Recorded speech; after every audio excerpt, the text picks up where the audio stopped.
First నేను ఎంత మొండోడినో చెప్తాను. అంటే నేను వేరే వాళ్ళ ఎగ్జాంపుల్స్ చెప్పి అవి అథెంటిక్గా ఉండొచ్చు ఉండకపోవచ్చు, అందుకు నా ఎగ్జాంపుల్సే నేను చెప్తాను.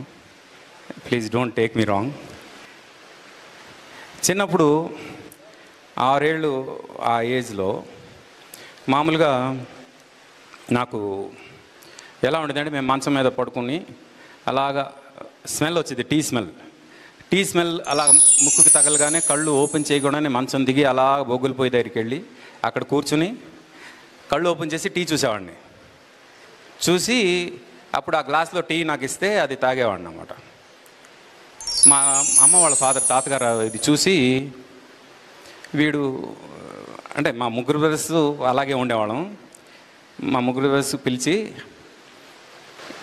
టీ తాగడం మానేయండిరా, మీకు నెలకు 10 రూపాయలు ఇస్తానన్నారు మా తాతగారు. డన్ అన్న. ఆ రోజు నేను ఫస్ట్ మంత్ 10 రూపాయలు ఇచ్చారు, ఆ తర్వాత ఇప్పటి వరకు ఇవ్వలేదు ఆయన. నేను ఇప్పటి వరకు తాగలేదు.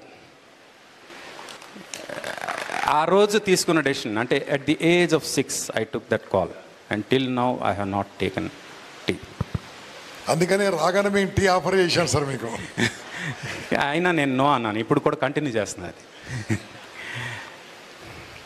అలాగే నేను కరెక్ట్గా 16-17 ఇయర్స్ ఇంటర్మీడియట్ చదివే టైంకి బైక్ నేర్చుకోవాలనే ఉత్సాహం వచ్చింది. ఆ బైక్ కోసం నేను మా నాన్నగారికి తెలియకుండా బైక్ తీసి నేర్చుకునే ప్రయత్నం చేశా. అదే టైంలో మా నాన్నగారు వచ్చి చూశారు.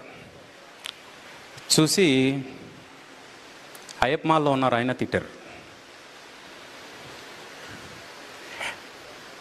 ఆ రోజు చెప్పాను నేను ఆయనకి, మళ్ళీ నేను వెహికల్ అంటూ డ్రైవ్ చేస్తే ఆ వెహికల్ నా సొంతంది అయి ఉండాలి, దానిలో పెట్రోల్ నాది అయి ఉండాలి అని చెప్పా.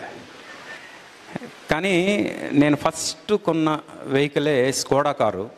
ఆ స్కోడా కార్తో డ్రైవింగ్ నేర్చుకుంటే యాక్సిడెంట్లు అవుతాయని నేను ఇప్పటివరకు డ్రైవింగ్ చేయలేదు. ఆ రోజు నేను తీసుకున్న నిర్ణయం, ఈ రోజు వరకు నేను డ్రైవింగ్ చేయకుండా ఆగిపోయాను. అయితే నేను తీసుకున్న నిర్ణయం రైటా రాంగా అని మీలో 2 పార్శ్వాలు ఉంటాయి. తను డ్రైవింగ్ నేర్చుకోకుండా తను తప్పు చేశాడు అని మీరు అనుకోవచ్చు, కానీ నా మాట ఒకటి అనుకున్నానంటే దాని మీదే ఉంటాను, అది తప్ప ఇంకో దానికి వెళ్ళను అనే దాని మీద నేను ఉంటాను. కాబట్టి నేనే రైట్ అని నేను అనుకుంటా. ఈ 2 ఎగ్జాంపుల్స్ మీకు ఎందుకు చెప్తున్నానంటే, మీ లైఫ్లో కూడా ఇలాంటి ఇన్సిడెంట్స్ చాలా ఫేస్ చేయవచ్చు.